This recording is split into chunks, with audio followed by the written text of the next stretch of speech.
Allow me, mademoiselle. Voilà. Thank you. It is like an enormous birthday cake, is it not? So strange and so out of place in this beautiful neighborhood. Near the end of the last century, when it was being built, so many of the great artists, they lived here. Oh, yes. Renoir, Manet, Van Gogh, so many. It amuses me to imagine their dismay as they saw it being constructed. Well, actually, I think it's rather beautiful. You know, when they lived here, mademoiselle, Montmartre was just a village in the countryside. Strange church for a village, n'est-ce pas? However, for myself, I am very happy that it is no longer the countryside. I greatly prefer under my feet the paving stones. Excuse me.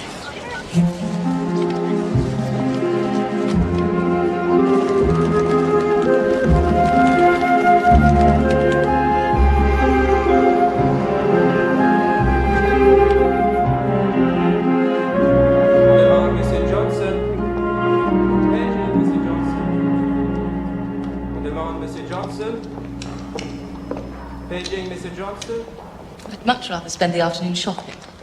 There are so many gorgeous shops in Paris, it's quite absurd. We've already bought the tickets, darling. It is why we came, Cecily. Yes, Venetia, thank you. I do realise. But I didn't realise we'd spent the whole week watching tennis. For goodness sake. Well, really? I do think Frenchmen are so rude, don't you, Venetia?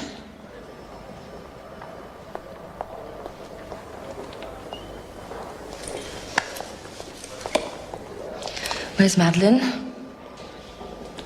Madeleine?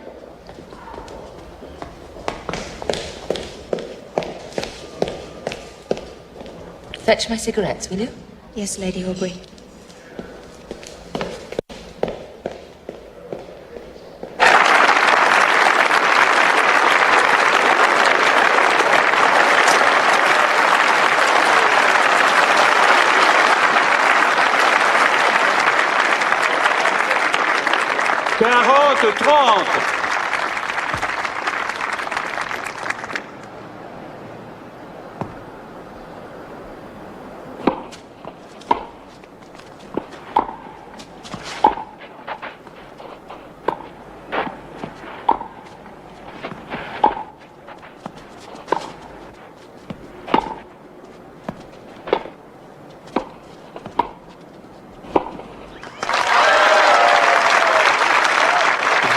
Monsieur Perry.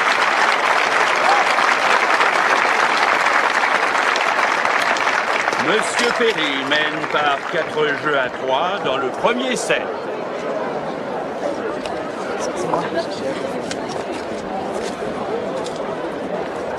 Sorry.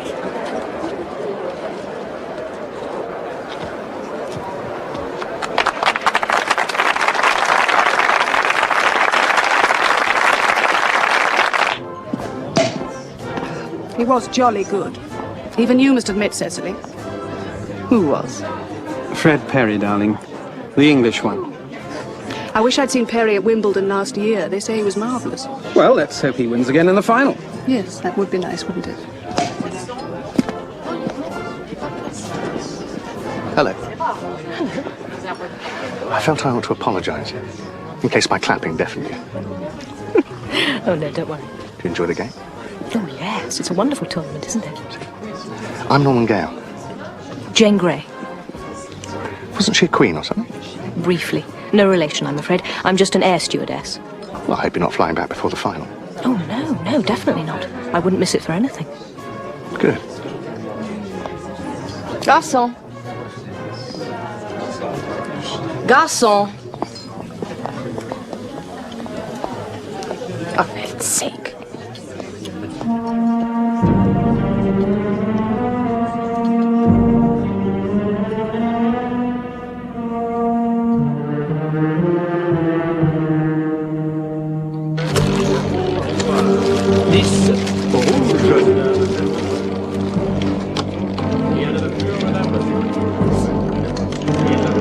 Faites vos jeux, mesdames et messieurs, faites vos jeux.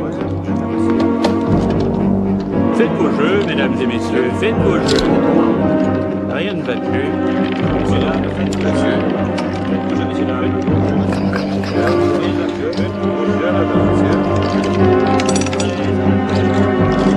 Quinze noirs.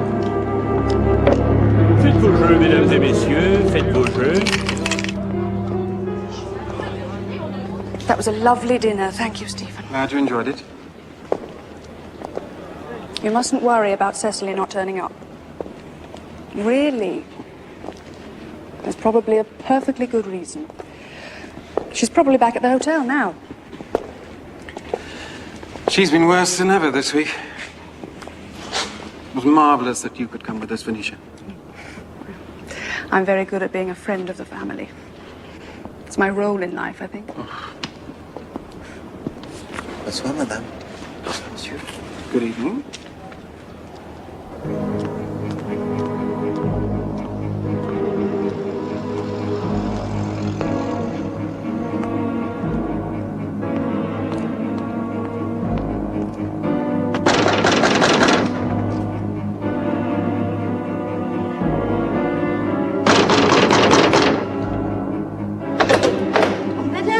Madame Giselle, s'il vous plaît.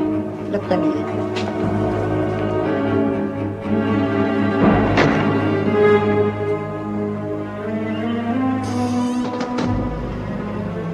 I will not tolerate it. Do you understand? I will not tolerate it!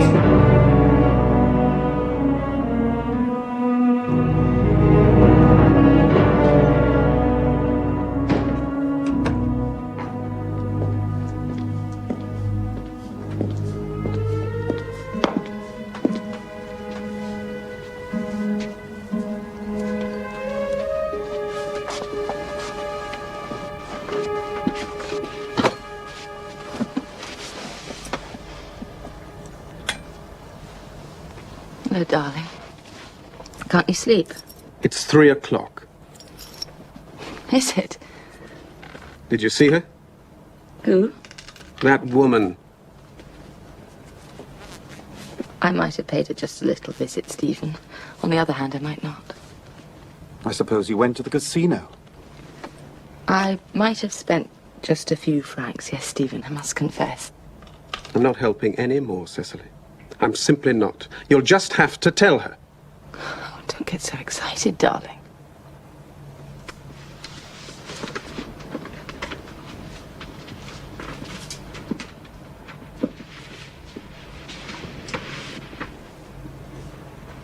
You and Venetia love riding around on horses. And I love smoking and drinking and losing money at the roulette table. So long as we all leave each other to our own devices, I don't see what the problem is.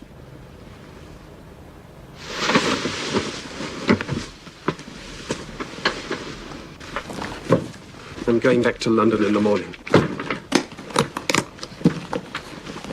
You missed the final. What will Venetia think?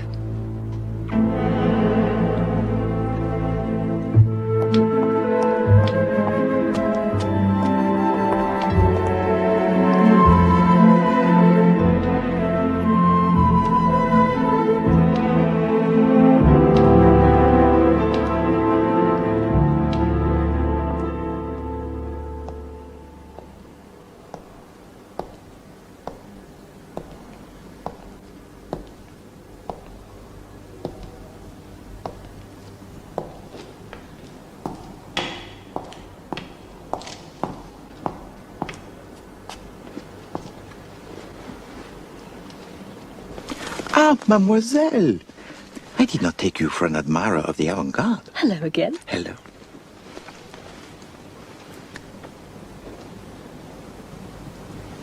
You're a little baffled by what you see?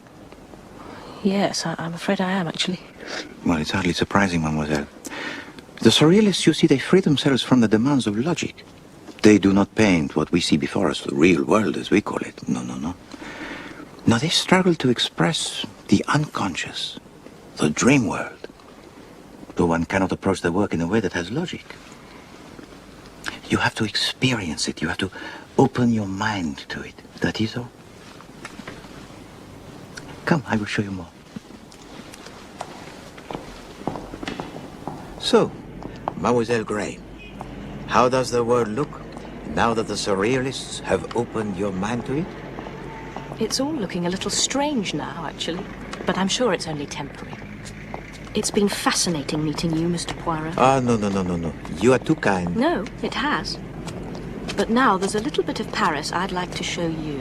Somewhere I'm almost sure you've never been. Oh, I've seen much of Paris, Mademoiselle Grey. Do not be so sure.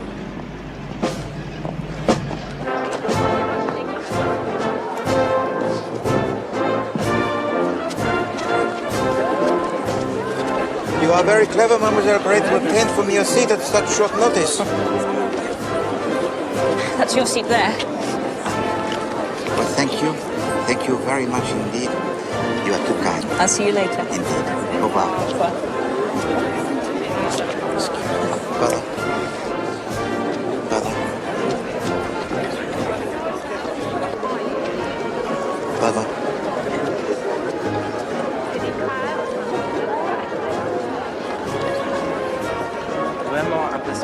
I really don't know why you're staying, Cecily. Why didn't you go back with Stephen? Perhaps because even this is preferable to being stuck in the country with all that mud and horse manure. Oh, you must have known what he was like before you married him. One never knows what one's husband is like before one marries him. That's one of the problems with marriage.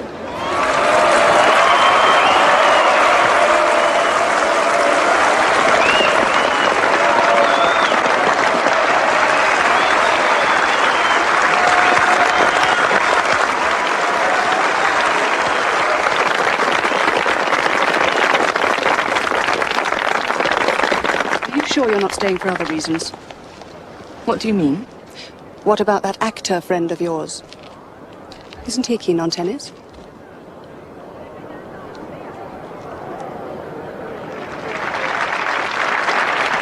Rentre partout.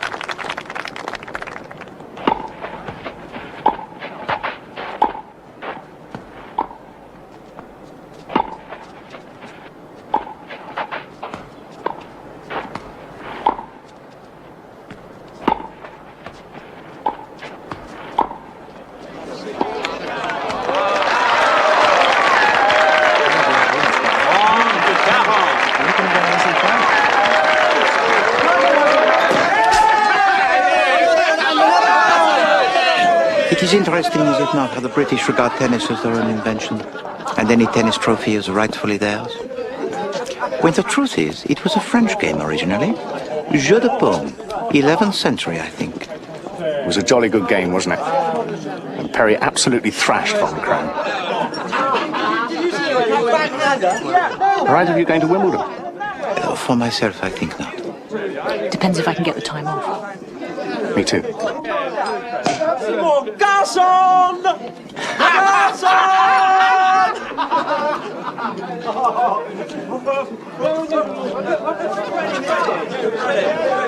You've had enough, Cecily.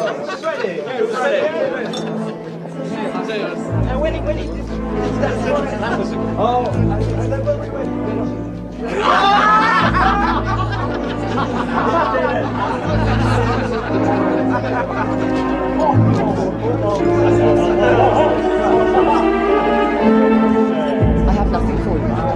Nothing. Do you hear? Where's he gone? The cupboard is bare. No more money. Comprenez?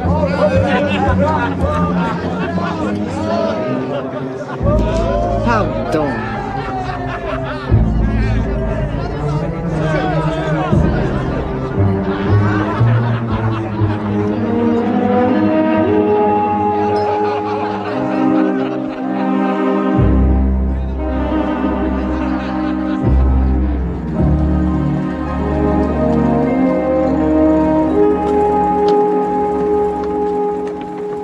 Good morning, sir. Welcome aboard.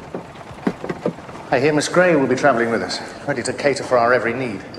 How delightful. A little party. Ah, and there are two more to join us. Two more aficionados of the game of tennis. Oh, yes. Yes, I saw them yesterday. What a coincidence. No, Monsieur Gale. It is not a coincidence. You will go to Paris for the tennis finishes, you go home. What could be more logical? Bonjour, monsieur. Le bouger, s'il vous plaît.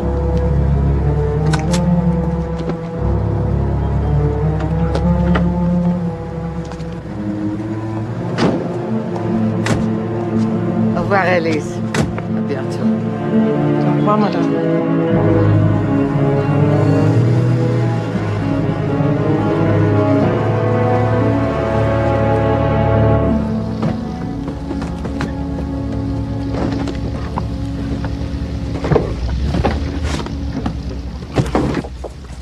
Good morning, sir. Good morning. It'll be in here, sir, if you need it. Thank you. Morning. Good morning. You're at the end, Mr. Gale, on the right. Call me Norman if you like. I shall have a rug if I may. Thank you. Your hat, sir. Thank you very much. Thank you.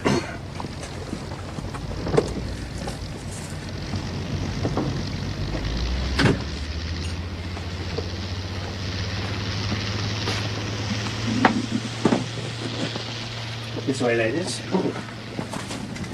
Lady Horbury, Miss Kerr.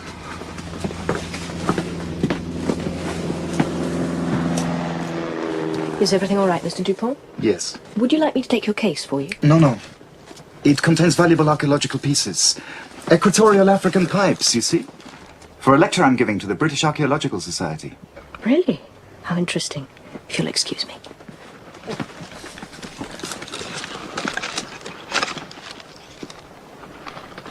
This way, madam. Excuse me for asking, sir, but I couldn't help wondering. Would you by any chance be Mr. Daniel Clancy, the detective writer? Yes, indeed. I'd just like to say, sir, I'm a great admirer of your Wilbraham Rice stories. He's so brilliant, a real genius. The way he can always work out who did it. Yes. So I don't know how he does it myself sometimes. Ow! My fingernail. Steward!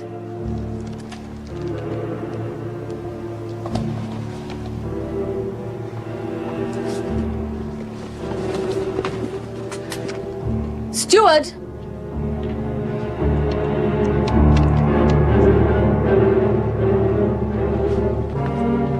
What can I do for you, madam? Get me my maid. She's in the other compartment. Tell her to bring my dressing case. Yes, madam.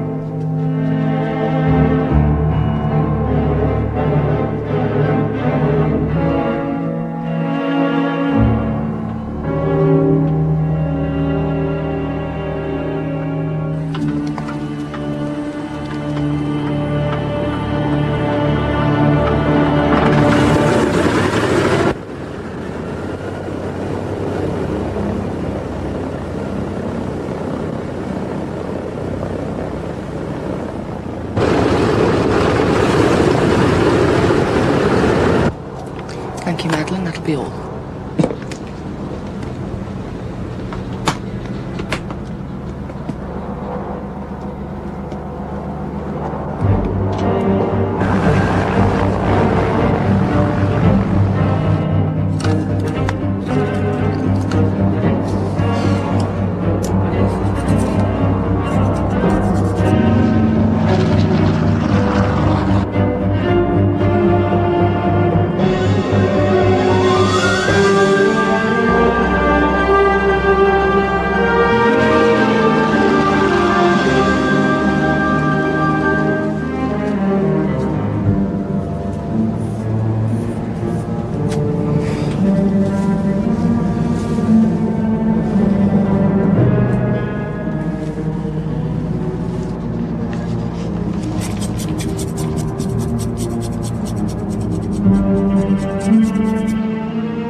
Are you all right, sir? No, I am not all right. Thank you. How can I be all right? Would you like something to drink, sir? No, thank you. Mon estomac.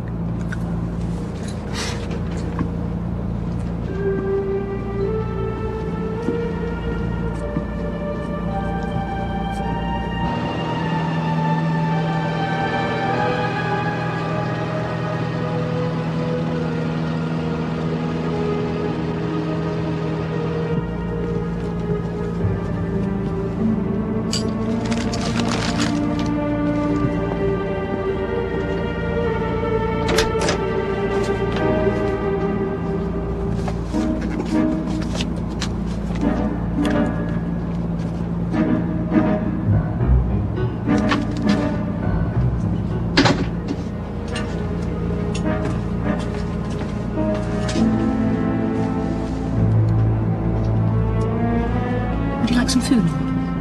Yes, please.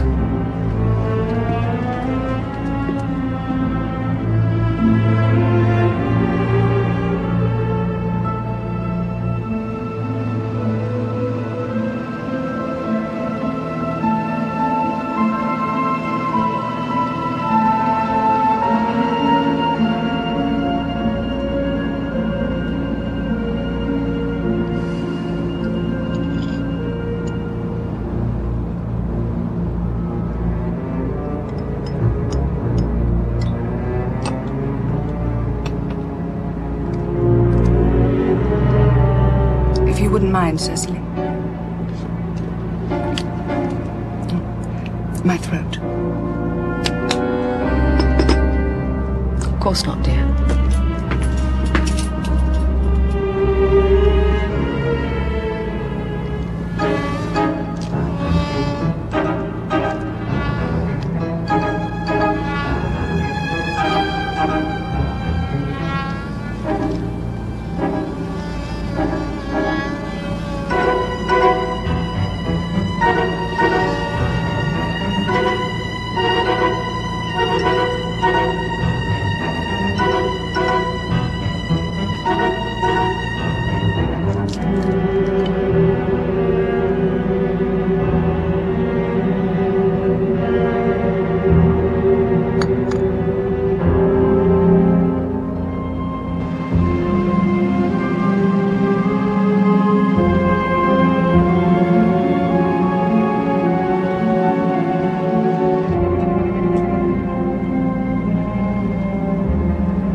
Anything further, sir? More coffee, sir.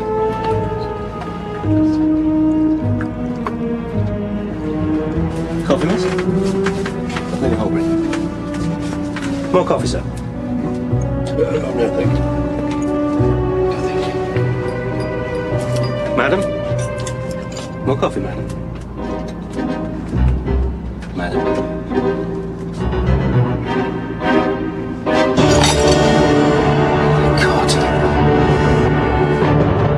Is there a doctor?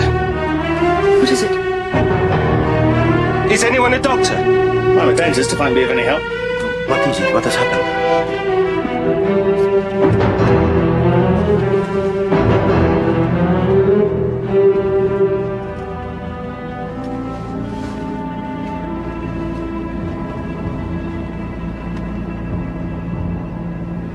I'm afraid she's dead.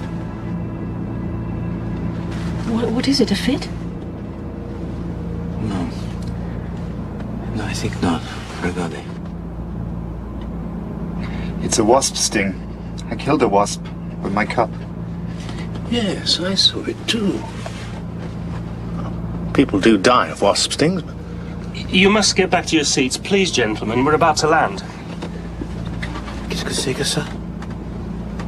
Another wasp?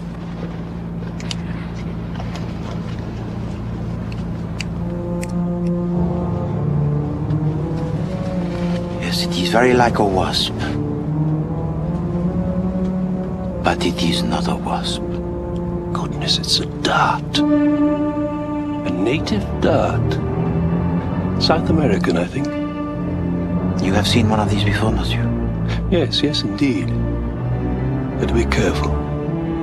Yes, you are right. We must be very careful. Because unless I'm very much mistaken, mes amis, the end is coated with poison.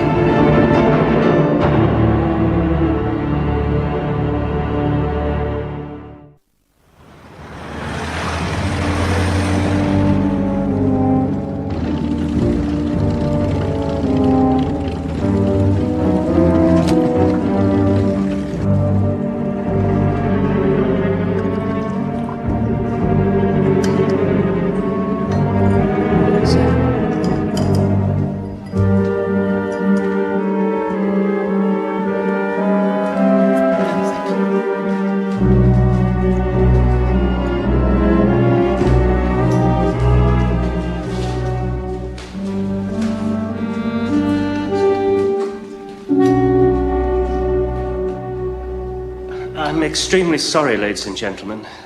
The police won't keep you very long. They'll let you go as soon as they've gone through your hand luggage. Excuse me, Mr. Poirot? Yes. Would you mind stepping outside? Not at all.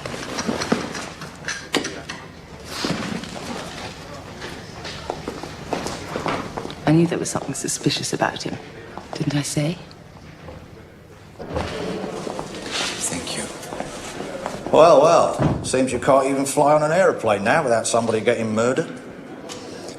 I've been onto the Sûreté in Paris. Spoke to a chap called Fournier. Inspector Fournier? No. I asked him to find out about the murdered woman, but he knew all about her already. Her name's Giselle. Marie Giselle. Well-known moneylender. Specialised in lending to society people. Always kept an ear open for their latest scandals and then used them to blackmail them when they got behind with their payments. Anyway, what can you tell me? I gather you were sitting just a few yards from the scene of the crime. Unfortunately, Chief Inspector Japp, at the time of the murder, I was asleep. Asleep? Really? Oh, well, well. Still, I dare say you have a theory or two about who committed it. How could I possibly have a theory, Chief Inspector, when I still do not fully comprehend what happened? A bit odd, though, don't you think? Death by poisoned dart on a British aeroplane. Bizarre, isn't the word? John Dupont. Large book. In French. Cigarette holder. Ivory, I should say. Small notebook. Full of scribbled notes. Ornamental hollow tubes. African pipes, I think you will find.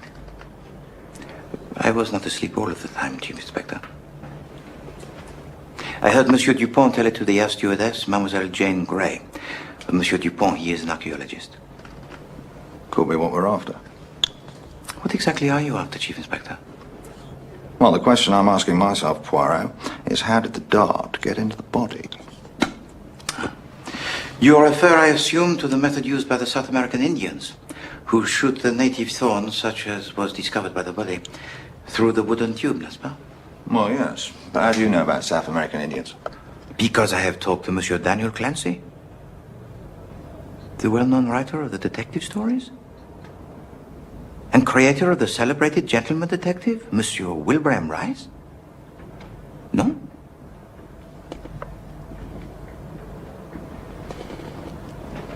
Hello? Well, Monsieur Clancy was one of the passengers on the aeroplane.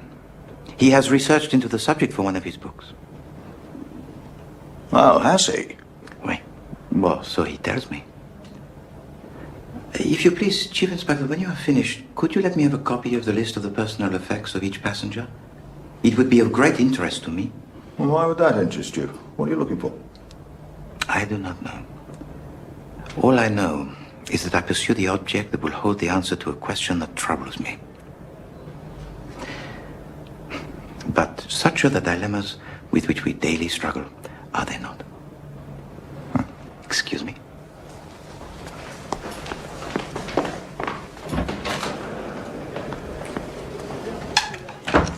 Very helpful.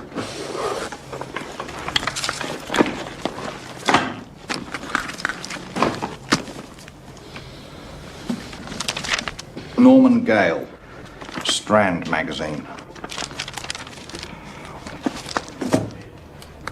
England's glory box of matches.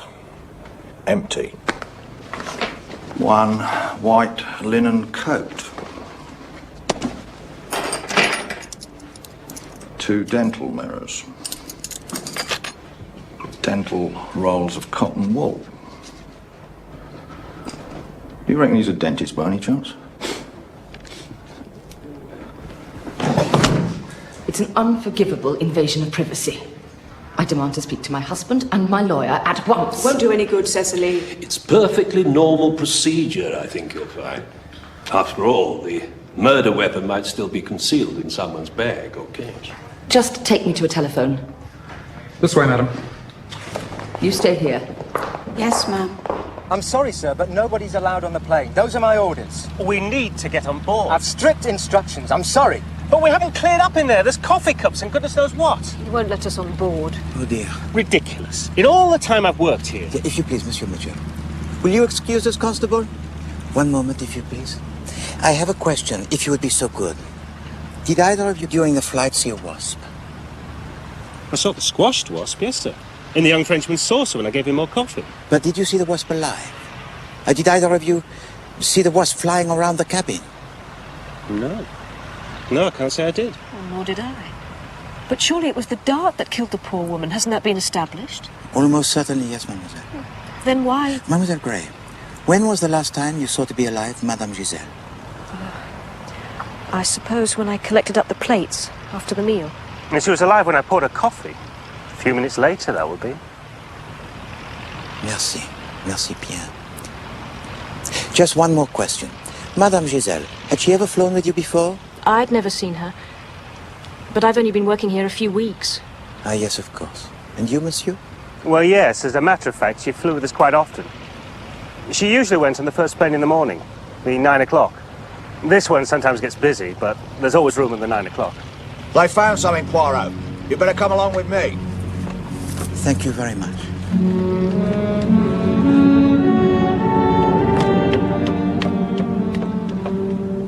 A wooden pipe, Poirot. So I see, Chief Inspector.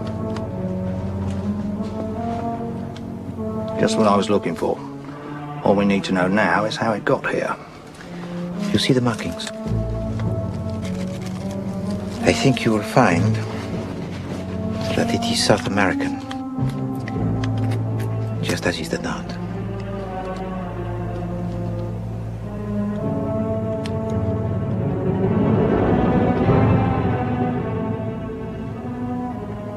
What's that you've got? I do not know. But I am sure all will become clear.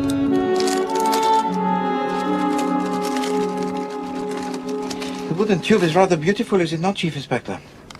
Quite frankly, Poirot, I don't much care whether it's beautiful or South American. At the moment, I'd just like to know who was sitting here. Well, I was sitting here, Chief Inspector. Oh. Oh, well, that puts a different complexion on it, I suppose. Mais non. Not at all. Check it for the fingerprints, if you please. I insist. I understand it is your duty, as a policeman of Scotland Yard, to regard everyone as guilty until he is proven to be innocent. No, really. And I tell you, Chief Inspector, I regard it as my duty to clear my name of this inexcusable slur as soon as possible.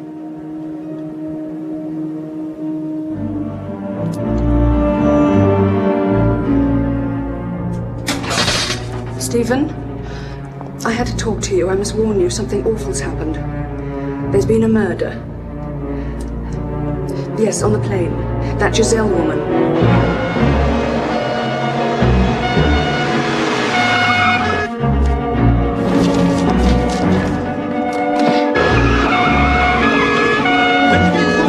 Oui, inspecteur.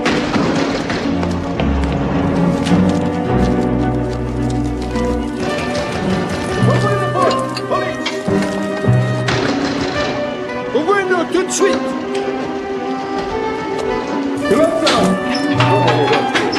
Je viens avec moi.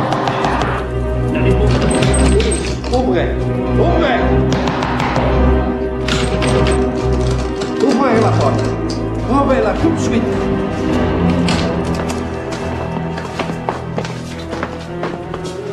Inspecteur Fournier, sautez. Enchanté, inspecteur.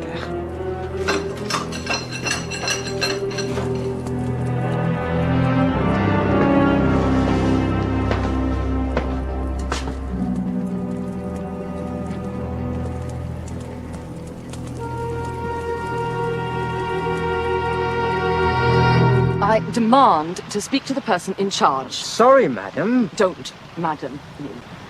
Do you know who I am? really doesn't What's make any going on? difference. What did you say? I've strict instructions. I think you will not to let discover, Chief anyone on the Inspector, aeroplane. that it is Lady Horbury. So you say, but I'm afraid I have strict instructions. Look, I've told you, madam. You cannot lay a come finger on me. I shall talk to your superior. Constable. This Are you the lady is senior policeman here? Chief Inspector Japp, yes. I'd like to talk to you on your own. I wish to complain. If you just go back to the lounge, please, madam, I shall be questioning everyone shortly. Chief Inspector Japp, I think it would be better to talk to Lady Horbury now. She was sitting in the seat directly in front of mine. Oh, was she? Wait. Right. All right, Constable.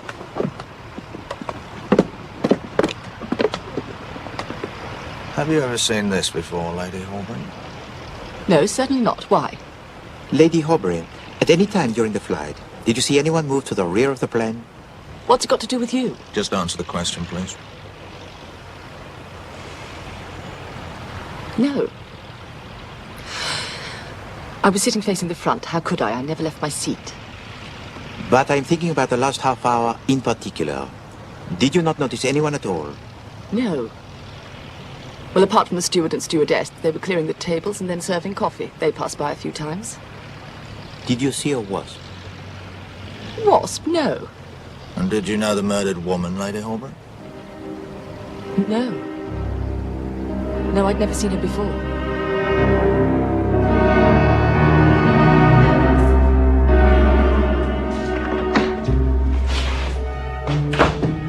Just when I thought we were getting somewhere. There is something that troubles you, Chief Inspector? I've just heard from Fournier. They've only just dragged themselves round to Giselle's house. By the time they got there, her blasted maid had destroyed all her papers. Then perhaps it was the lunchtime when you informed them what happened. I beg your pardon? But it's very important in France, the lunchtime. But for the eating and afterwards the sleeping. Not for the catching of the criminals and the collecting of the evidence. Why do you need these papers, Chief Inspector? Because I think Lady Horbury knew Giselle. I could see it in her eyes. But I need proof. Well, I told them it was a waste of time looking through our luggage. Just because they've let us go, it doesn't mean they don't suspect one of us. Exactly. All it means is they couldn't find the evidence to keep us here. Excuse me, mademoiselle. That gentleman over there with the moustaches, can you tell me who he is? Yes, that's Hercule Poirot. He's the famous detective.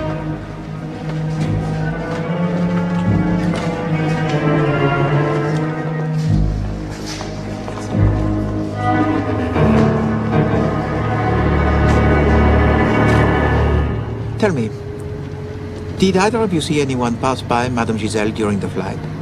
Yes, I did. I was handing out the meals. I saw Mr. Clancy walk right by her. He was carrying a book. I assume he'd taken it from his bag or coat. He went straight back to his seat with it. Did he pose as he walked by? Or do anything in any way unusual? I don't think so. But I wasn't really concentrating on him.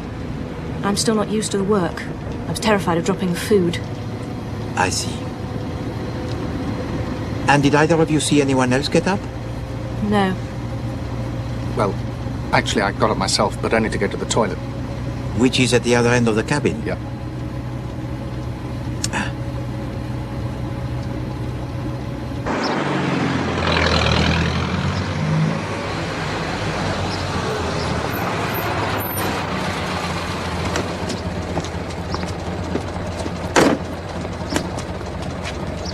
Au revoir, Monsieur Gay. Monsieur Poirot.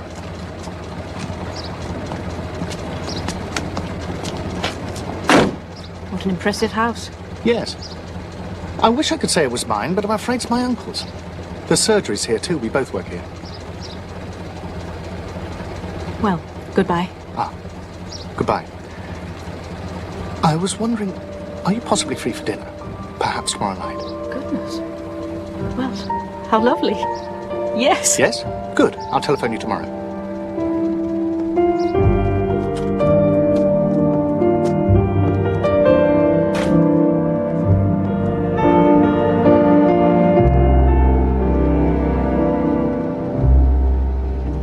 You are thinking of Monsieur Gay, mademoiselle? No, actually. I was thinking of Mr. Dupont. The archaeologist.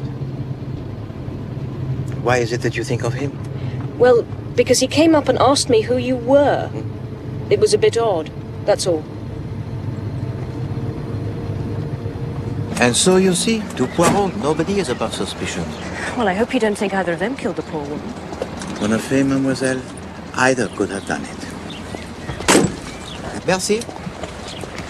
Monsieur Gale, because he could have had access to the poison, he would have known the doctors, for him it would be easy. And Monsieur Dupont, because he travels around the world visiting the places exotic, he could have purchased the poison and the bites. And of course, he killed the wasp. But I thought Madame Giselle was killed with the dart. Yes, you are right, mademoiselle. The wasp is not so much interesting as suggestive, I think. Mademoiselle Gray, would you be kind enough to help me?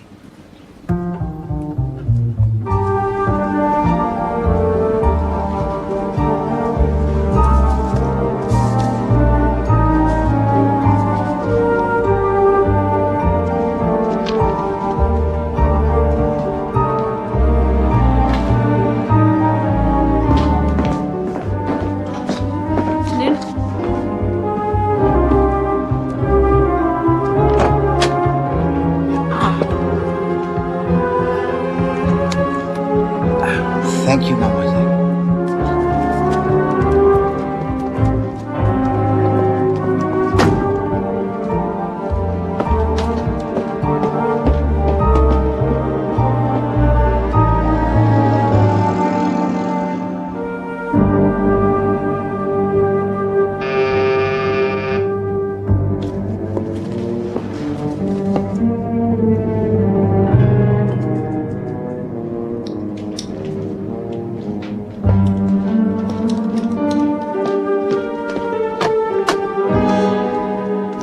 Good evening. Monsieur Poirot. Yes? I'm Lord Horbury. Ah, yes. Please.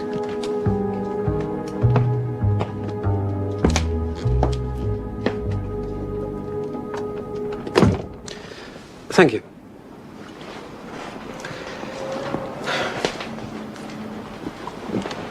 You see, my wife, well, in many ways, she's just not suited to the life I lead. It's a bit of a washout, really, our marriage. It's entirely my fault, I freely admit that. I fell for her, you see. Hook, line, and sinker. Well, she was an actress. You know what actresses are like. No. What are actresses like, Lord Horbury? Well, all things to all men, in my experience. I mean, she played the country lady bit to perfection, until she got bored with the part. So why do you come to me now, Lord Horbury? Well, we've had the police round already. I don't know how they found out, but they discovered she knew the murdered woman. And do you believe that this could have been sufficient justification for her to kill her? No. As I said, we don't get on. We don't get on at all. But God, I know what she's capable of. And she's not capable of murder. Never.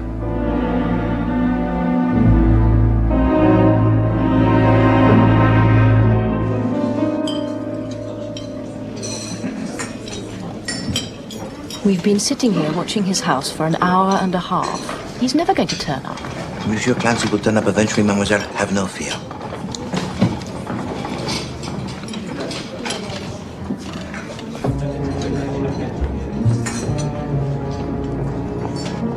There he is.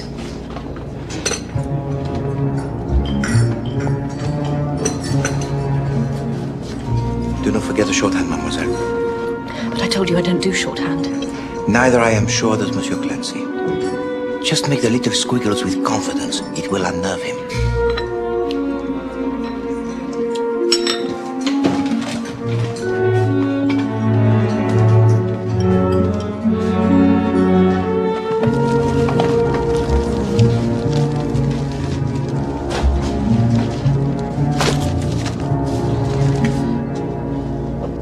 Monsieur Clancy, I confess, I am at a loss. I try to deduce who is the murderer of Madame Giselle, but there are several suspects. The little grey cells, never do they let me down, but in this case... And so in despair, I come to you. Why me? Because, Monsieur Clancy, I'm a great admirer of your detective, Monsieur Wilbraham Rice. Such logic, such a mind. Indeed, Monsieur Clancy. I have read everything that you have written. Now, Mademoiselle Gray here has agreed to assist me. I know that you will have some theory of your own about who committed the murder. If you would be so good to tell it. Then, Mademoiselle Gray will take it down so that I may absorb it later. I'm sorry, no, it's impossible. Oh, come, monsieur, you are too modest. I'm useless at this sort of thing. Wilburn does it, you see. He works it all out for me. It's quite brilliant. He was helping me only just now when I was out. We were retracing the steps of a murder. Terrible stabbing. Monsieur Clancy, I am talking about a real murder.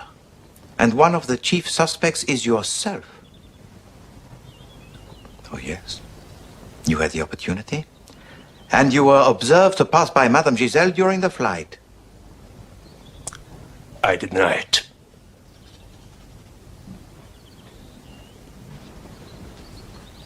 But I saw you, Mr. Clancy. You were carrying a book. Oh, yes, of course. My Bradshaw. It gives the Railway Times.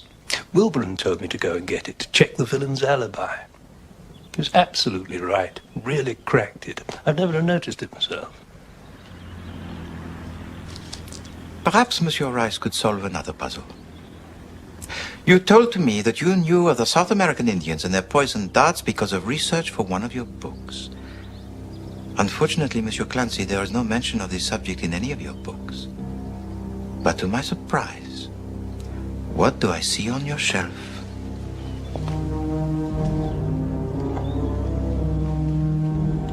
But this.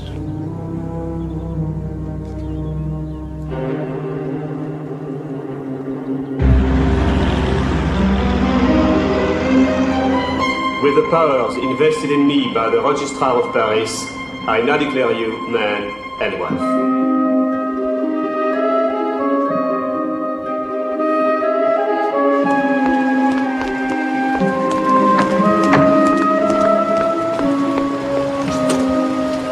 Tu dois aller à la police. C'est très important. Très vite, hein?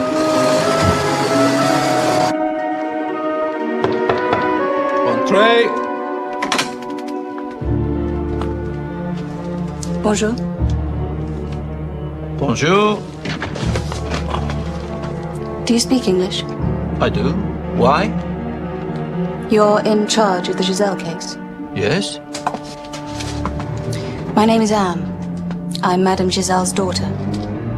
And I've come to claim my inheritance.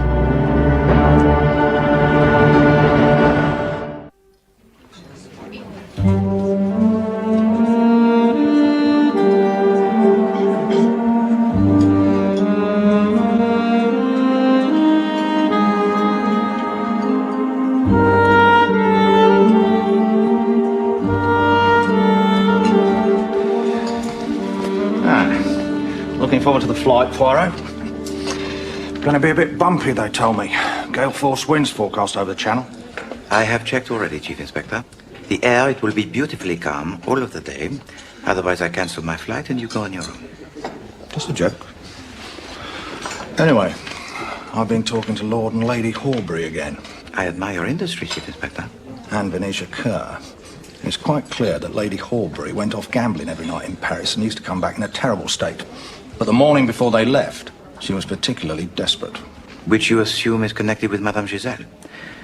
And so we return to Paris to see what else we can find to finally incriminate the Lady Horbury. Well, yes, that's what we're going for, isn't it? Or have you got a completely different theory you're not telling me about? I am reaching certain conclusions, Chief Inspector. But conclusions which do not yet fit together, unfortunately. First, I conclude that the wasp is of vital importance. Yes, but she wasn't killed by the wasp. Forensic have already confirmed that. And secondly, the sudden appearance of the daughter of Madame Giselle, who we assume will inherit the money of her mother. Unless they find a will that says differently. Of course, it is possible that the daughter might be an impostor. Or perhaps Madame Giselle did not even have a daughter. Sir? Ah. Would you care to order? Full English, please.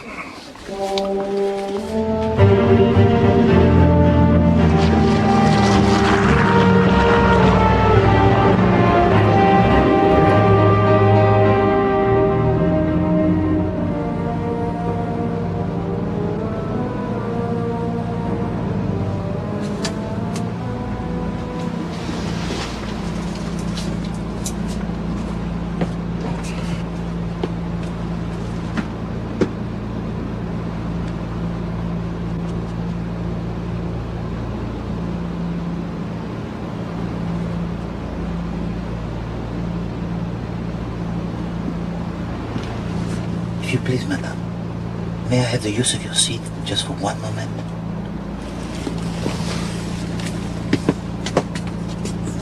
Thank you. Monsieur.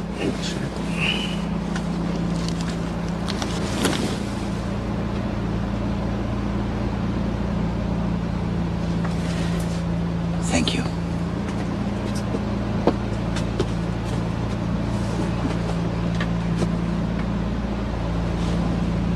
What are you doing?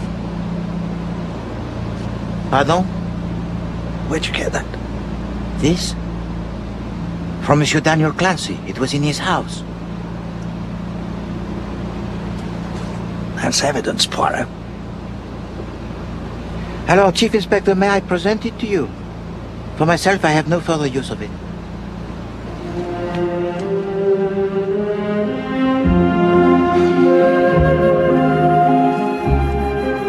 I hope you're not going to make an exhibition of yourself here like you did on that plane. Well, my experiments were very useful, Chief Inspector. They showed how dangerous a woman is Lady Aubrey. Well, exactly. I mean, to be able to blow the poison dart from one end of the cabin to the other, first, she must have a lot of puff. Secondly, her aim must be as good as that of Fred Perry himself. And finally, she must have been able to become invisible so that no one on the plane saw her do it.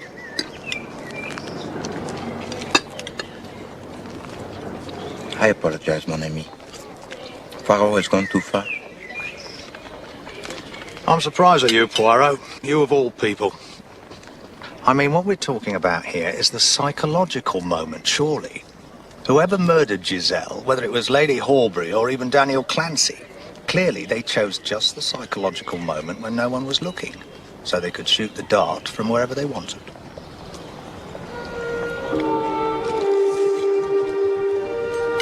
Psychology. You are right, Chief Inspector. There must have been the reason psychological why no one on the plane saw the murderer. That is what we must discover. But first, we must talk to the daughter. If the daughter is what she really is.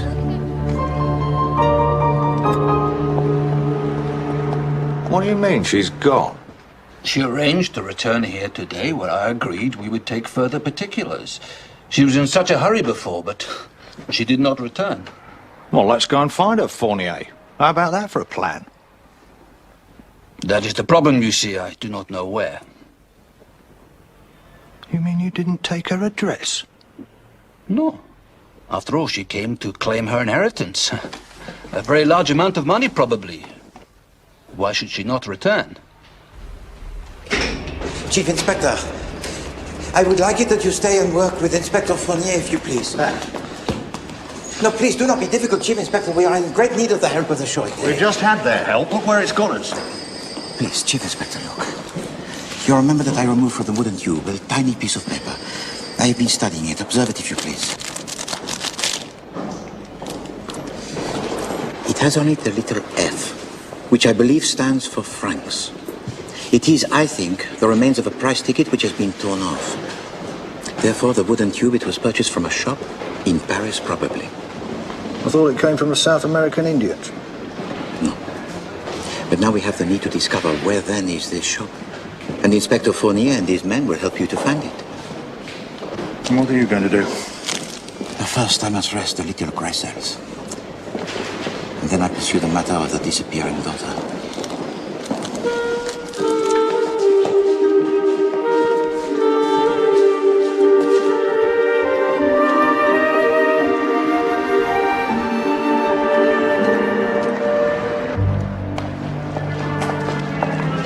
demande Madame de la Roche.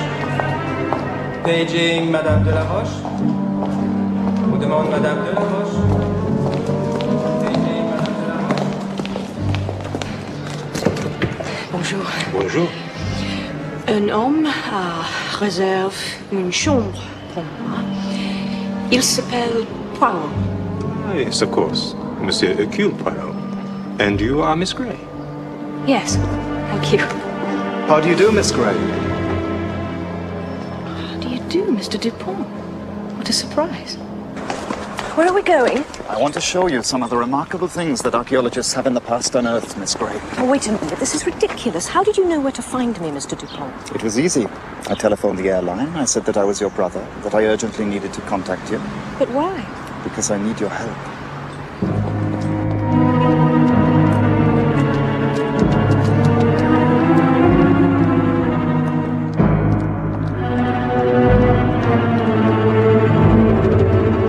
Have you ever dug up anything like this? Not personally, no. Not yet. My father, he was the expert. He devoted his life to the study of equatorial Africa. Last year, he died. So this year, I plan an expedition there to continue his work. A good idea. Unfortunately, I have no money. I need money to fund the expedition. I look for private donations, but the average person, it is terrible. They care nothing about primitive culture. I hope you don't think I've got any money. I wish I had. No, it is not you, Mademoiselle Gray. It is the gentleman with the moustaches, Monsieur Poirot. He is a man of style, of culture. He has money, I think. You know him well? Not well, no. No, hardly at all. Ah, how unfortunate. I wish to ask if you would consider a small donation. Poirot? Give money to the digging up of Africa? Mon Dieu. No, perhaps that is not such a bad idea. Voilà, we are here. I will need your advice, mademoiselle. Why? How can I help? You are a daughter, are you not? We hear that Madame Giselle had a daughter, but perhaps this is wrong.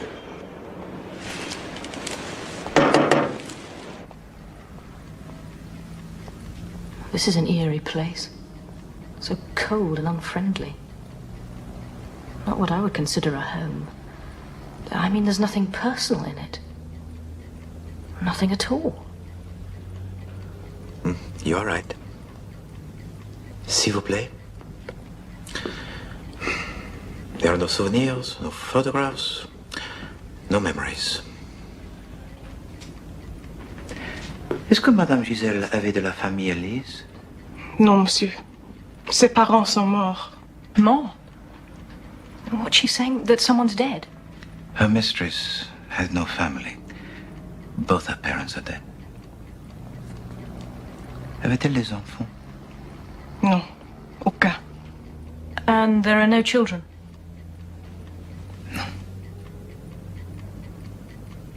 Quand c'est curieux, Lise. Une femme dont le nom est Anne Giselle vient de refaire surface. Anne? Anne Giselle a refait surface? She knows the name. So Anne Giselle does exist. Est-ce que Anne est la fille de Madame Giselle? Oui. C'était sa fille, illégitime. J'ai dû prendre soin d'elle pour madame, jusqu'à ce qu'elle s'en sépare.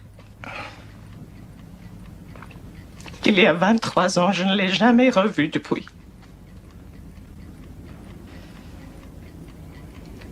The baby of Madame Giselle was illegitimate, so that Elise had to take care of her.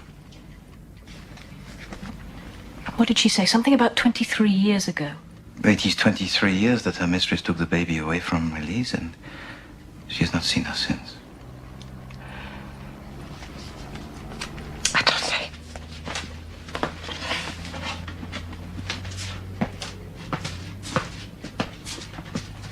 Voilà. Ah, merci. Ah, Poirot. Excusez-moi. We've tracked down the shop that sold the dot. 81 Porte de Clignancourt. Greek called Xeropoulos runs it. Merveilleux. The efficiency of the French police, no? Regarde, mon ami. What is it? It is a photograph of the daughter of Madame Giselle. Ah, marvellous. Be a great help in tracing her, that will. Hold on, I've got some photos here. Excusez-moi. Have any of these people ever been here? Reconnaissez-vous quelqu'un, Alice? Non. Encore une question, s'il vous plaît.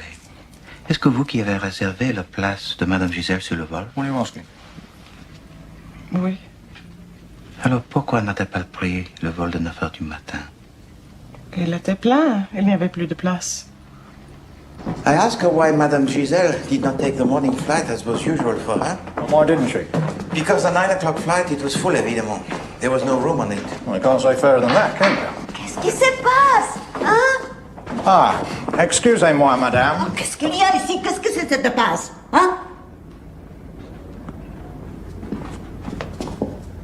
Do you speak English? Quoi? Qu'est-ce que vous dites, hein? English?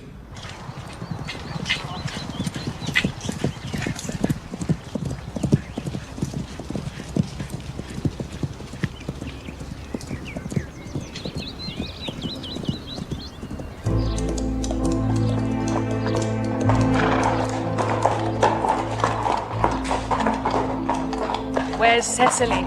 Oh, don't worry. She's in bed, fast asleep. It's been nice being out in the fresh air like this. That's the two of us, you mean? Yes.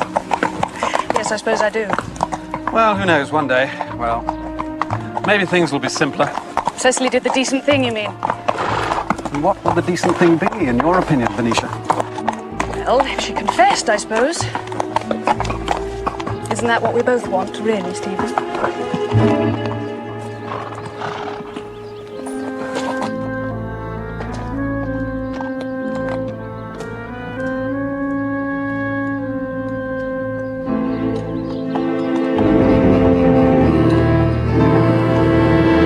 Jap here. Yes, I know it's crackly. I'm talking from France. I want you to find Lady Cicely Horbury at once. H-O-R-B for Bertie, U-R-Y. Belgravia. Oh, yes, and another place, big house in Suffolk. Well, look it up in the file. And don't lose sight of her. What? Yes. And ring me back as soon as you've traced her. Morning, Fournier. Sit down. So, what have you found out for me? I've been to see Madame Giselle's lawyer, Inspector. Chief Inspector? Chief Inspector. I have seen the will. And it is true, Madame Giselle left her daughter, Anne Giselle, all her money. Except for a small amount for the maid, Elise Grandier. I see. Thank you, Fournier.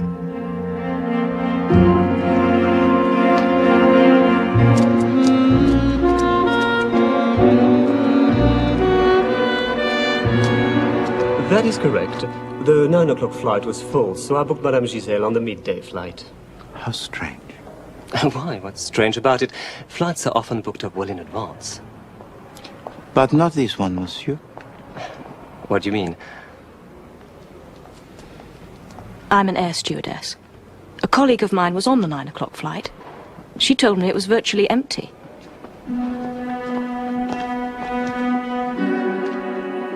So perhaps you could now tell me the truth, monsieur. Well, very well. A man came in. He gave me 4,000 francs to tell her the early plane was full. There didn't seem to be any harm in it. I didn't know she was going to be murdered. Describe this man, s'il vous plaît. He was an American, tall, young, with a goatee beard and glasses.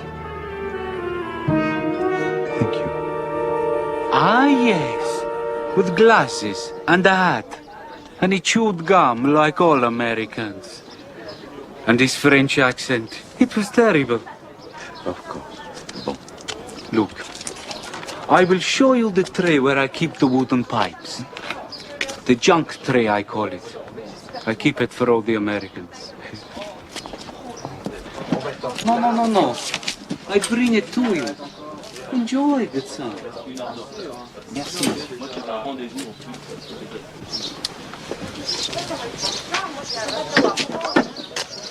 But there wasn't an American on board. Where has he come from? Mademoiselle, you have helped me very, very much. I thank you. I haven't done much. Oh, yes, already you are like a true professional. With the young man at the airline office, you played your role, but to perfection. Ah, the wooden tube. May I? Oui, oui. C'est joli, n'est-ce pas? Mais qu'est-ce que c'est?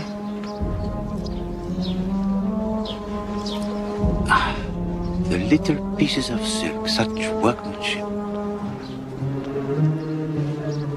What else do you observe, mademoiselle? Well, the silk is red. I thought the dart that killed Madame Giselle had black and yellow on it. But you see the murderer. He replaced the red silk with the black and yellow. You seem to be in a hurry, mademoiselle. Oh, not really. Well, Norman, Mr. Gale said he might call. He thought he might come over for a couple of days. I see. Mademoiselle Gray, I have been thinking very hard. I wish that you say to Monsieur Dupont that Poirot is very happy to give to him for his expedition the sum of £500. £500? Oui. That's extremely kind. But of course. À la préfecture de police, s'il vous plaît.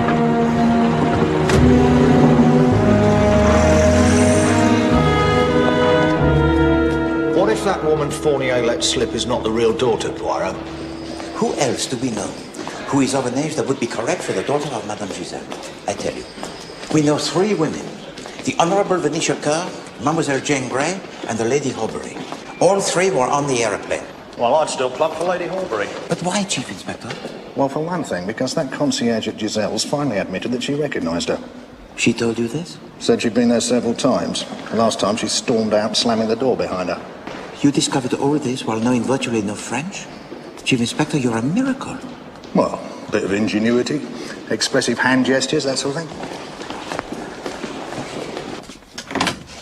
Thank you. We make progress, Fournier. Chief Inspector Japp believes that Lady Horbury committed the murder, whilst I have discovered that the purchaser of the poisoned dart was a man. It can't be. Mais oui, an American. Or he seems to be. He chews gum, he wears the American spectacles, and speaks with the most terrible French accent. But it is easy to be an American in Paris, n'est-ce pas, Fournier? Mais oui, certainement. So I suggest that he is a stage American. You mean it was a disguise? So it cannot be Lady Horbury? Unless she has an accomplice. Now that is possible. Wasn't there some gossip about her in the newspapers? About her having an actor friend? Not in the newspapers that I read, Chief Inspector. But you may be right. Japp here. What? What do you mean? Well, where is she? Wonderful. I put a couple of men onto Lady Horbury, but it seems they were too late. They've missed her. No one knows where she is. She's vanished. Oh dear. So you have now a lost suspect too, Chief Inspector.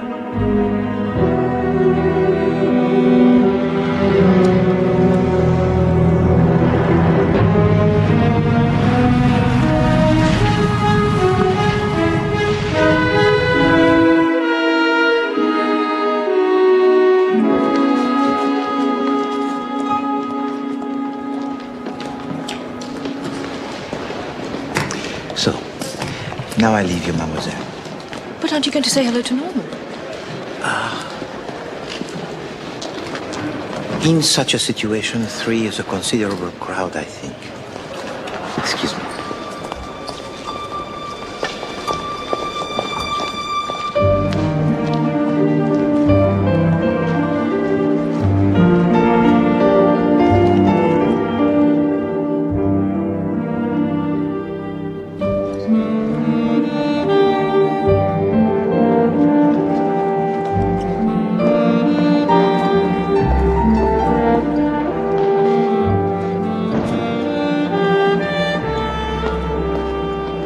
Mitchell, is it not? Oh, of course. Mr. Poirot. Oui. May I please? Please do. Thank you.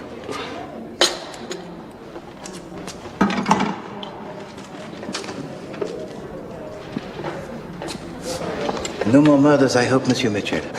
No. Bon.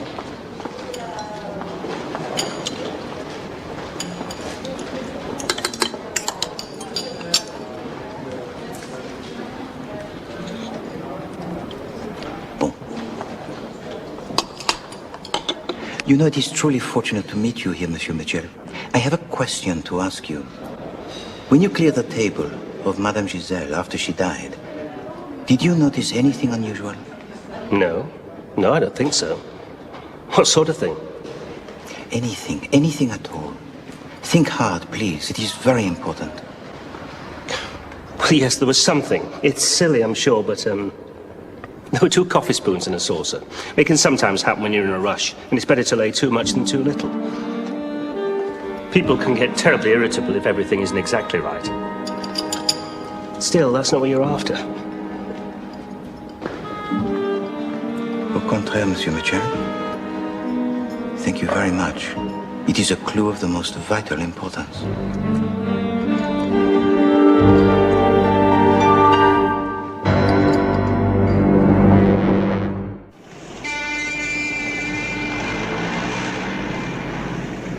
It's so nice to be able to spend time together in Paris.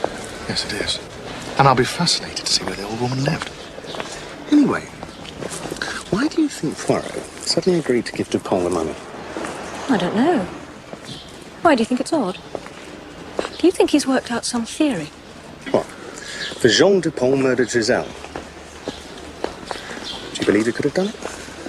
I don't know. He's a bit funny. But he seemed quite nice to me. Oh, nice. Not that nice. This is her house. We're being watched.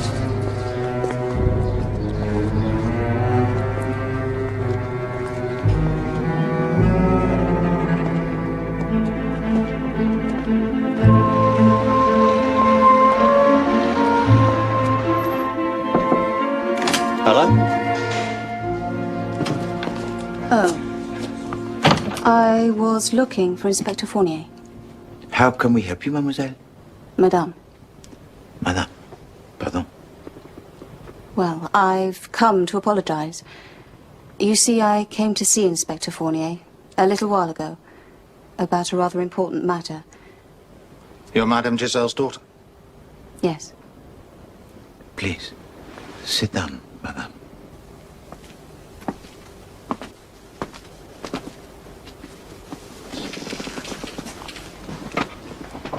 It's unforgivable, I know. But I was in such a frantic state. You see, I only read about her death the day I was going to get married. The minute the ceremony was finished, I hurried over here. And then I wished I hadn't. I felt awful about my poor husband just waiting for me. And we couldn't possibly cancel the honeymoon. So I just didn't come back. Until now, when the honeymoon has finished. Yes. Do you have any idea of the trouble you've caused, Mrs. Richards. I think we need a few facts. For a start, how do we know you're who you say you are? I thought of that. I bought you my birth certificate.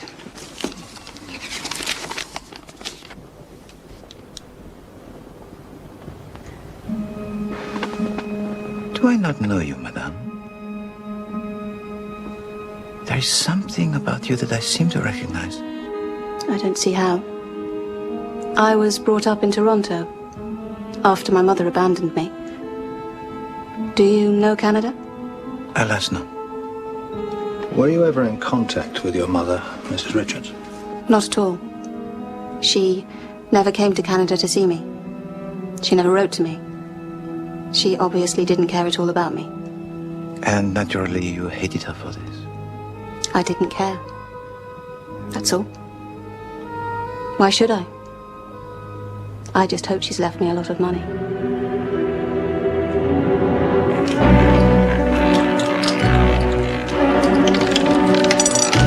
36 rouge.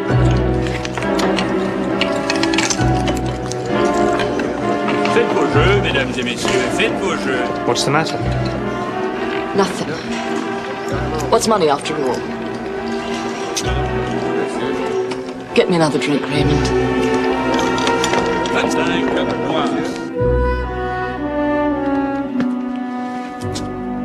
Ah, is this the newspaper that you tell me about, Chief Inspector? The one that reveals the gossip of the English upper classes and their friends? Yes, and it's very difficult to get over here. So I see. The date is yesterday. Here, mon ami, the newspaper of today.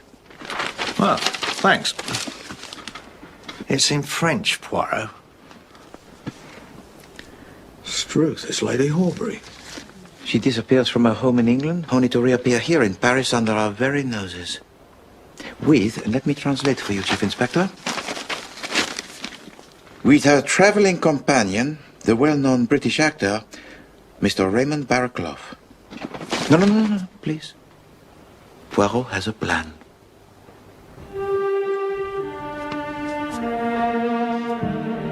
Is that all right? No. It is terrible. Regardez. Well, she won't be able to recognize me. That's what you wanted, wasn't it? Yes, but I did not intend that you should look like Santa Claus. Come, Monsieur Gale, into the next room and sit in that chair, if you please. Mademoiselle Gray, if you would be so kind as to hold the mirror. And Monsieur, if you will hold the towel. Eh bien, do not worry. Hercule Poirot will make you look like a human being again.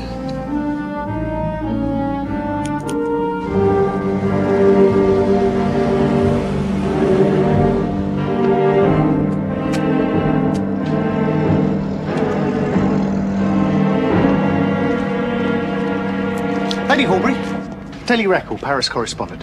I'm sorry to bother you, but we'd really like to do a piece on you for our series, The English in Paris.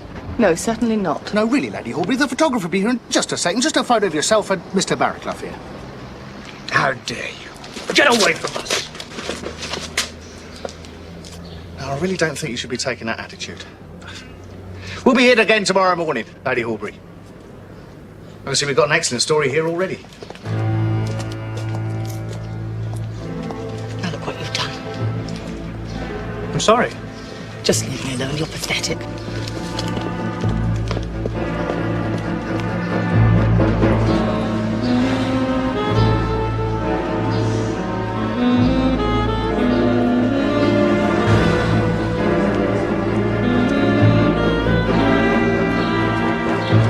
Ah, Lady Horbury, bonjour. You care to join me?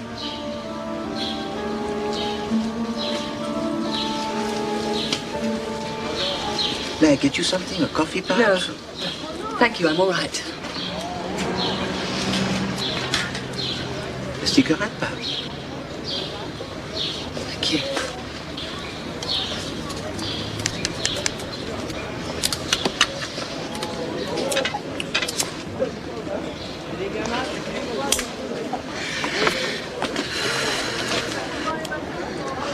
There is something perhaps you would like to tell Poirot? And then he can help? No, it's nothing, really. But I think that is not so.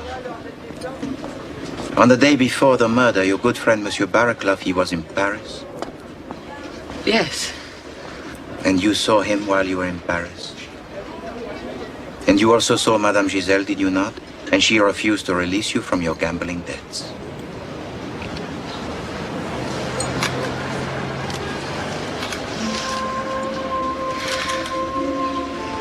I didn't know what to do. Stephen wouldn't pay them. I knew he wouldn't, not anymore. They were enormous. Much more than he imagined. She threatened me. She said she'd tell people about them. People in London. I've never been able to hold my head up again. So the truth is that you and Monsieur Barraclough were delighted when she died? Yes. It was wonderful. Almost too wonderful to believe.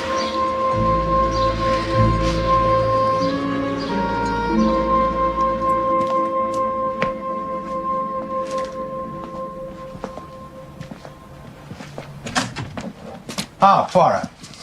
Chief Inspector? Mademoiselle?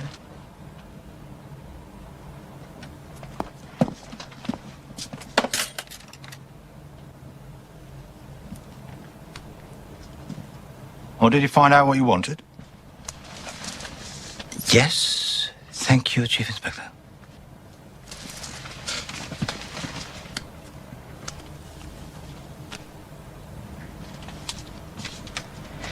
Anyway, I must go. Ah, my nail. I must file it.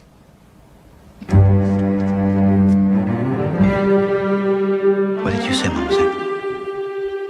What? Oh, my nail. It's nothing. It needs filing. No. Now I understand. Chief Inspector, get a taxi at once. Unless I am very much mistaken, Madame Richards, she's in great danger.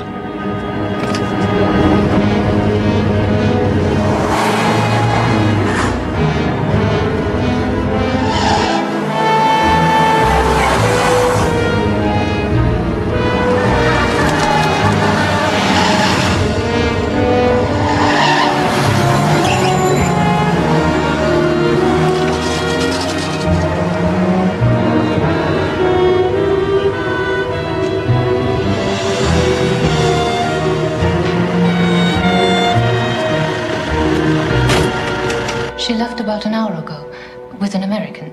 She seemed surprised to see him. And where did they go, madame? Can you tell us that? Oh, yes. He ordered a taxi for the Gare du Nord. They were going to England. I heard him tell her. May I use your phone, ma'am?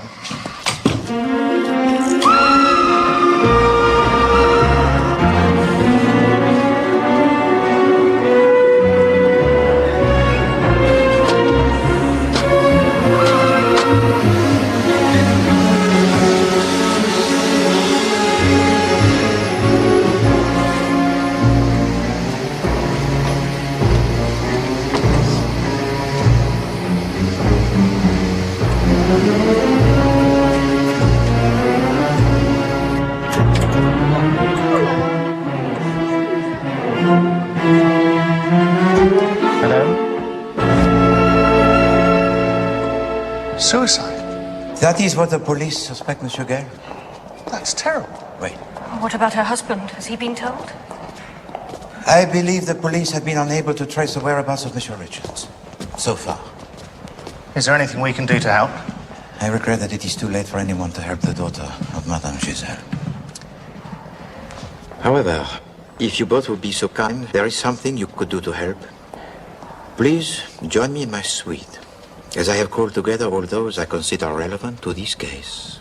Why? Well, surely you don't think... Mademoiselle, I think only of apprehending the murderer of Madame Giselle. I hope you only think of that also.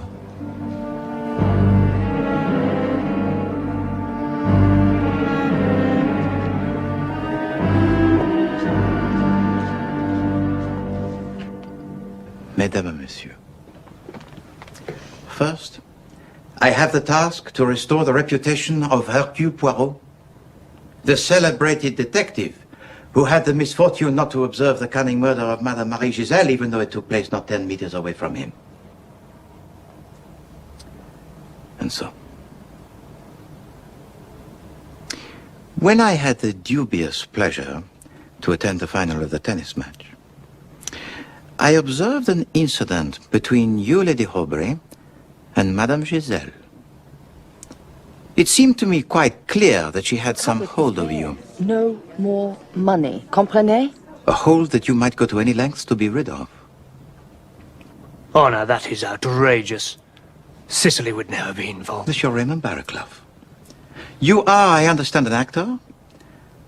A profession that I think would equip you very well for the impersonation of the mysterious American who seems to have been the accomplice of the murderer. And how are we supposed to have carried out this murder? As for opportunity, the wooden tube was hidden in the gap next to your seat on the plane. But as my experiments prove most conclusively, it would have been impossible for anyone to have blown the dart on the plane without the greatest risk of being seen. And so we ask ourselves this question. Why was the wooden tube hidden in such a place where it would undoubtedly have been found? To mislead us. Vraiment, Chief Inspector. So next, we come to the wasp. What was the purpose of the wasp? The same thing. To mislead us as well.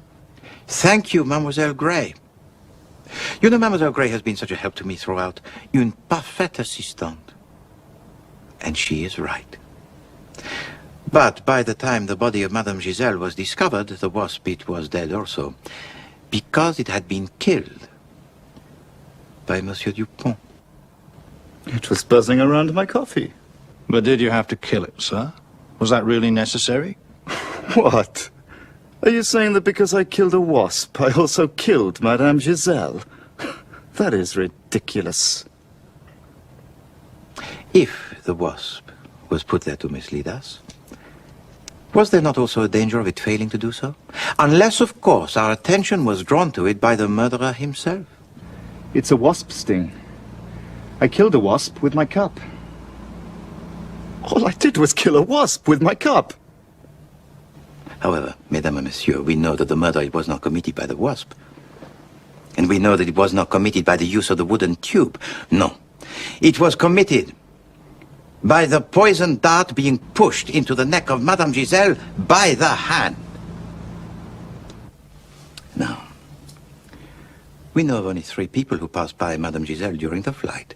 The 2 air stewards, Monsieur Mitchell and Mademoiselle Jane Grey, and Monsieur Daniel Clancy.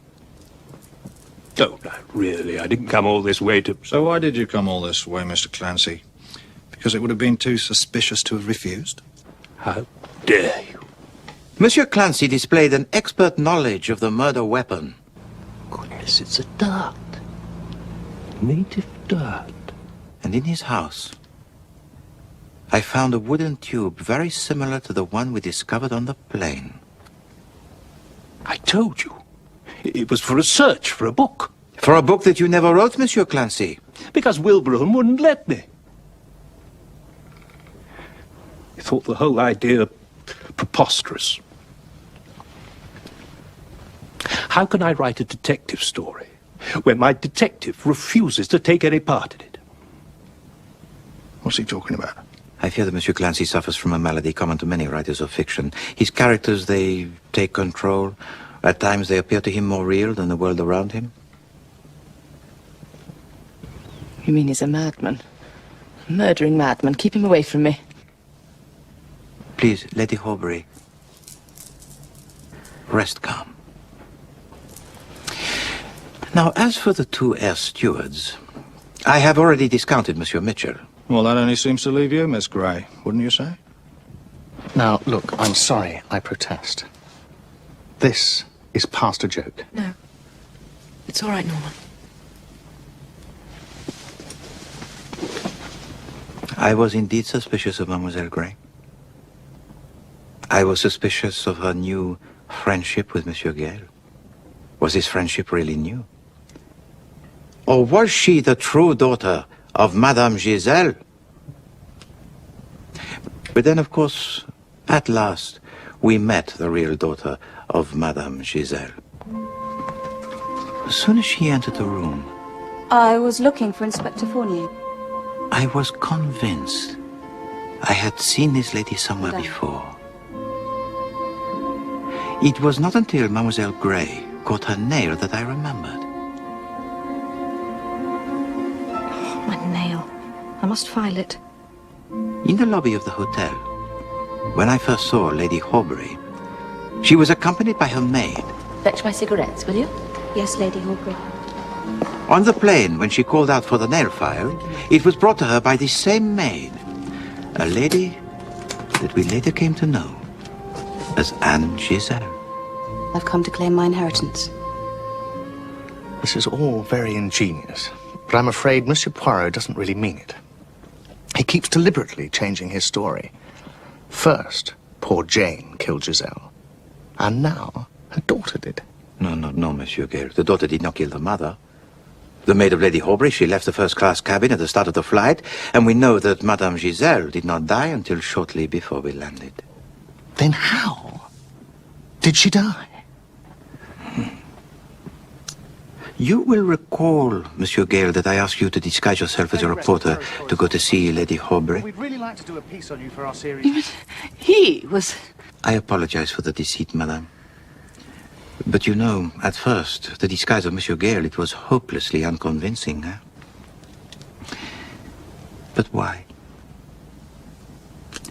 Why was the disguise of Monsieur Gale so unconvincing? There are two reasons for this. First, to make me believe that it would be impossible for him to impersonate the mysterious American.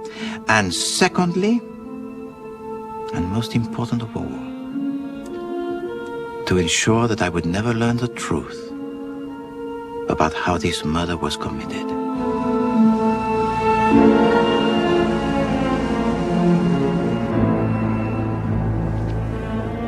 You see, in the list of the personal belongings of Monsieur Gale, I had already noticed that he was traveling with his dentist's coat.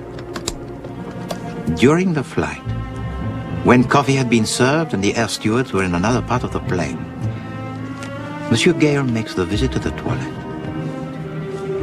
He changes into his dentist's coat and alters his appearance with the help of some cotton wool which he had brought for the purpose.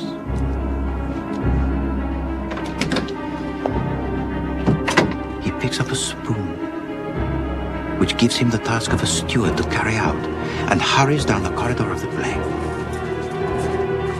He then pushes the poisoned thorn into the neck of Madame Marie Giselle. On his way back, while I was asleep, he put the wooden tube into the seat in front of mine. He then returned to the toilet and removed his disguise. Very good. Very good, Monsieur Poirot. You have thrown the real murderer completely off his guard. Now, could we have the real solution, please? I think you will find, Monsieur Gale, that the truth of how this crime began is even more intriguing. Anne Giselle hated her mother for abandoning her when she was a baby. She was brought up in Canada and came to England to work as a maid. By coincidence, she came into the employment of Lady Horbury and began to move into the high society. Despite your humble profession, Monsieur Gale, you aspired yourself to this society. And no doubt it was on one such occasion that you met the maid of Lady Horbury. Your relationship, it developed. Until one day, this same maid told to you her secret. She pointed out to you her mother and told you of the power she had over Lady Horbury.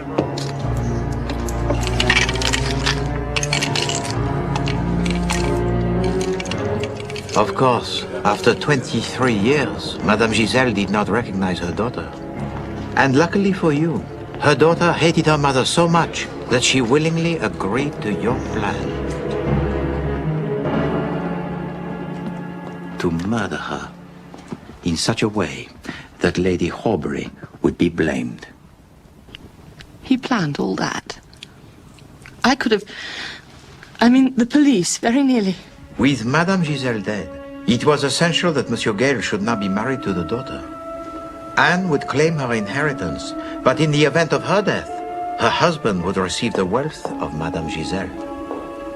But then Monsieur Gale learned that I had met Anne in the office of Inspector Fournier. He ordered a taxi for the Gare du Nord. He was terrified that I might discover that also she was the maid.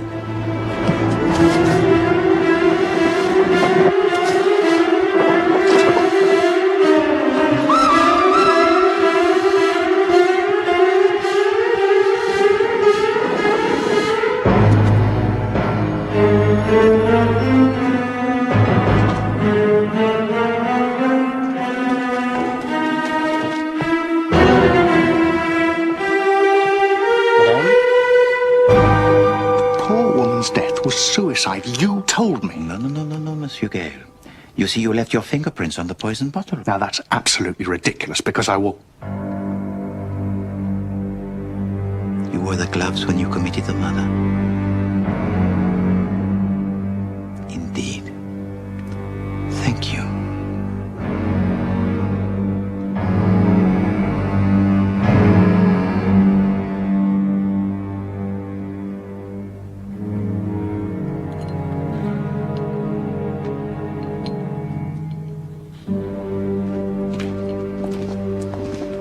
You better come along with me, sir. Why did you do it? For the money, Jane. For a very great deal of money. Why else?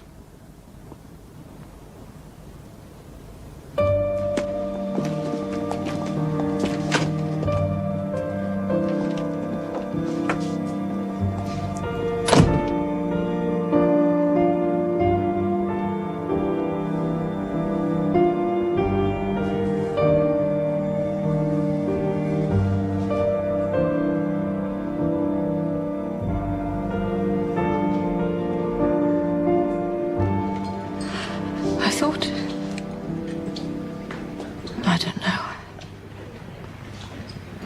You liked Monsieur Gale? Yes. And you thought that he liked you? But you are wrong, mademoiselle. Obviously. No. He did not like you. He loved you. It is true. I see it in the eyes.